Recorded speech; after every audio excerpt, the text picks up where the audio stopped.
এটা খুব ভাল খবৰ, যি খবৰে অসমৰ পৰিৱেশ বহুত সলনি কৰিব।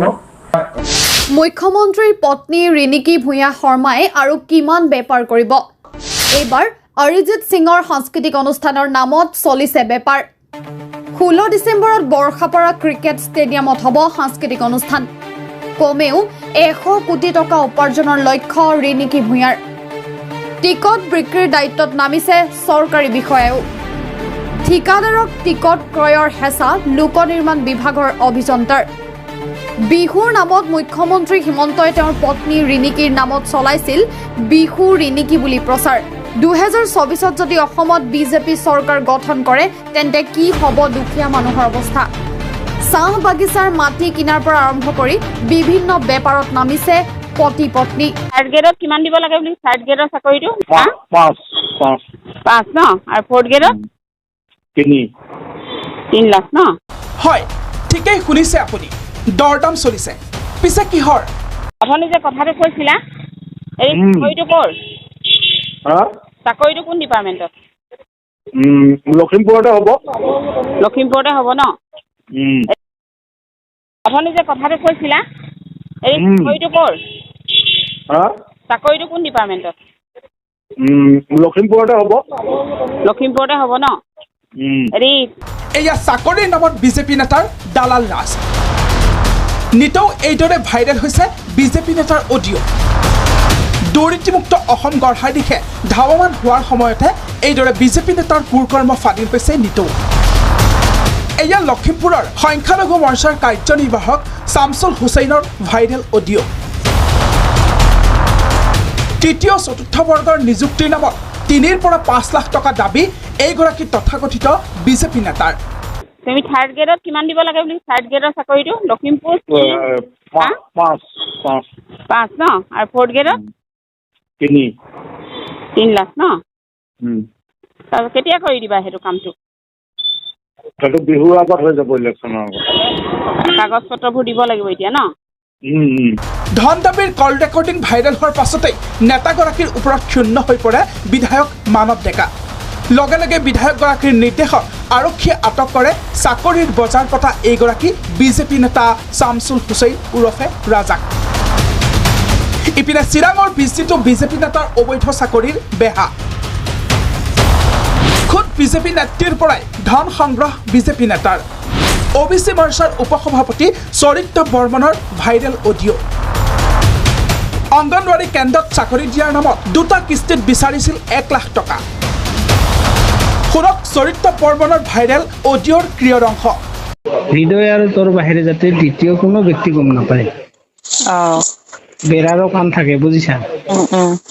বুজিছা, যেতিয়া কাণত পৰিব বোলে হেৰি নৰবৰাৰ কাৰণে চৰিত্ৰই আৰু অভিনয় লাগি আছে, তেতিয়া প্ৰদীপ বাইনে বিৰোধিতা কৰিব। মই চাওঁ নহয় কেনেকে দেই, বা কোনোবা ইউ পিপুলৰ কাণত পৰে, ইউ পিপুলৰ কাণত পৰাৰ লগে লগে ইউ পিপুলে ভাবিব চাওঁ নহয় বিজেপিক কেনেকে দেই, বুজিছা?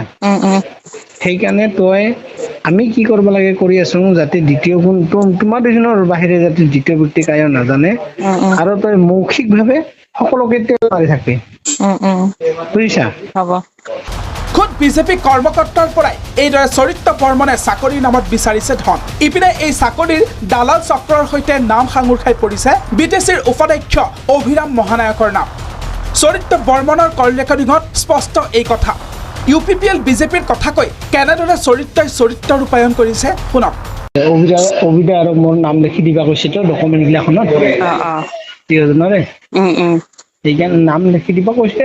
সেইলা মানে দেখাৰ লগে লগে মানে এতিয়া গম পাব যে থুৰিবাৰী MCLA আৰু চৰিত্ৰৰ ডকুমেণ্ট মই দেৱাৰ লগে লগে এতিয়া গম পাব যে, আৰু মানে অভিদাৰ নাম লিখি কিয় দিবা কৈছে, মানে আমি হেৰি টিম ৱাইজত কাম কৰি আছো অভিদা আৰু মই।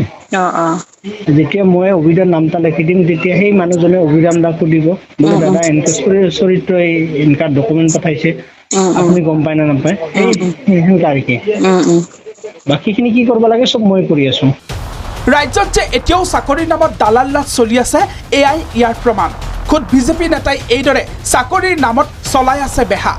ইন্দ্ৰাণী কাণ্ডৰ পাছতো এনেদৰে নিতৌ পোহৰলৈ আহি আছে ন ভাইৰেল অডিঅ'।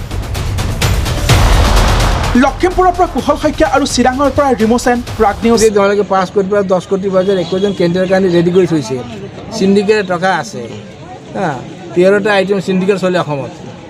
আজি কওকচোন শাসকীয় দলৰ কোনজন পলিটিচিয়ান দুখীয়া হৈ আছে মোক দেখাই দিয়ক।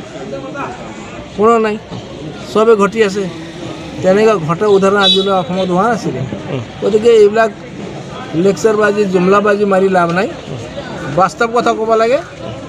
যি ইলেকশ্যন কমিশ্যন ফিক্স কৰিছে 95 লাখ, তাৰ ভিতৰত যদি খৰচা কৰি যে জিকিব পাৰে বিজেপি, তেতিয়া আমি ধন্যবাদ দিম। গতিকে এইবিলাক ভুৱা ইলেকশ্যনটো চবেই মাৰে। চাৰ্কাছতো আমি এইবিলাক দেখোঁ, এইবিলাক ইলেকশ্যন মাৰা। গতিকে এইবিলাক চাৰ্কাছবাজি কৰি লাভ নাই, এক্সপেণ্টৰ আছে। আৰু ডিলিমিটেশ্যন যি হৈ গ'ল, বিজেপিয়ে বহুত নেতাই ভাবে যে ডিলিমিটেশ্যন কাৰণে বিজেপি কাৰণে ভাল হ'ল, বিজেপি কাৰণে অতি বেয়া হৈছে ডিলিমিটেশ্যন। ঘৰে ঘৰে আপত্তি আছে। ক'ত 55 কিলোমিটাৰ ইয়াৰ এটা পঞ্চায়ত 55 কিলোমিটাৰ দূৰ লগাই দিছে। গতিকে এইবিলাক এটা ক্ষোভ আছে। ডিলিমিটেশ্যনে আমাক 6টা আসন কনফাৰ্ম কৰিছে আৰু 3টা আসন আমি বেলেগকৈ জিকিম। 9টা আসন মোৰ আছে, 6টা আসন নিশ্চিত আপোনালোকৰ? নিশ্চিত। ভৱিষ্যতে ডাঙৰে কৈছে আমি 1 লাখতো নিৰ্বাচন জিকিম। মই যিহেতু আছিলোঁ বিজেপি 30 বছৰ, মই জানো কিমানত নিৰ্বাচন জিকে। আজিৰ দিনতে তাহানিৰ দিন নহয়। অলৰেডি তেওঁলোকে 5 কোটি পৰা 10 কোটি বাজেট 21জন কেন্দ্ৰৰ কাৰণে ৰেডি কৰি থৈছে। 9টা আসন মোৰ এছেছমেণ্টৰ আছে। আপুনি কিমান নিশ্চিত টিকেট পোৱাটো? এইটো মই একো নিশ্চিত নহয়। এইটো APCCৰ ওপৰত আৰু AICCৰ ওপৰত নিৰ্ভৰ কৰে। তাৰ ওপৰত যদি চাব লাগে ভগৱানৰ ওপৰত নিৰ্ভৰ কৰে। আবেদনৰ লগত যি 1 লাখ টকাক লৈ পেলাই ইতিমধ্যে শাসকীয় দলে বিভিন্ন ধৰণৰ অভিযোগ উত্থাপন কৰিছে যে এইটো এটা টিকট চিণ্ডিকেট চলিছে। শাসকীয় দলে এইবিলাক অভিযোগ বা বিৰোধিতা কৰাৰ কোনো যুক্তিয়েই নাই। ভৱিষ্যতে ডাঙৰে কৈছে আমি 1 লাখতো নিৰ্বাচন জিকিম। মই যিহেতু আছিলোঁ বিজেপি 30 বছৰ, মই জানো কিমানত নিৰ্বাচন জিকে। আজিৰ দিনতে তাহানিৰ দিন নহয়। অলৰেডি তেওঁলোকে 5 কোটি পৰা 10 কোটি বাজেট 21জন কেন্দ্ৰৰ কাৰণে ৰেডি কৰি থৈছে। সিন্ডিকেট টকা আছে, 13টা আইটেম সিন্ডিকেট চলে অসমত।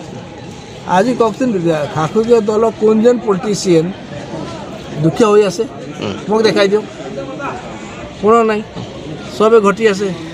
তেনেকুৱা ঘটাৰ উদাহৰণ আজিলৈ অসমত হোৱা নাছিলে। গতিকে এইবিলাক লেকচাৰবাজি জুমলাবাজি মাৰি লাভ নাই। বাস্তৱ কথা ক'ব লাগে।